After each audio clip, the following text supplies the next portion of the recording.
సేవకుల కంటే విశ్వాసులే తెలివైన వారు. అందుకే దేవుడు మమ్మల్ని వాడుకుంటున్నాడు అంటున్నాను. అధిక తెలివి ఉంటే దేవుడు వాడుకోడు. నీ చిత్తం ఏదో చెప్పు ప్రభు, అదే ప్రజలకు చెప్తానంటే దేవుడు వాడుకుంటాడు. ఆయన చిత్తంలో మన చిత్తం కలిపి కొంచెం మసాలా దట్టిస్తే దేవుడు అలాంటి వ్యక్తుల్ని వాడుకోవట్లేదు ఈ భూమి మీద. అలాంటి వారు ఎవరైనా ఉంటే తమకు తాము వాడబడుతున్నారు అంతే.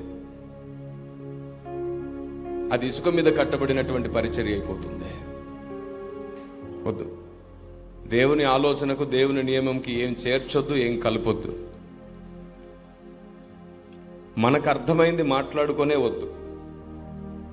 దేవుడు ఏది అర్థమయ్యేటట్లు చెప్పాలనుకుంటున్నాడో అవే మనం విందుముగాక. దేవుడు అదే మనతో మాట్లాడునుగాక.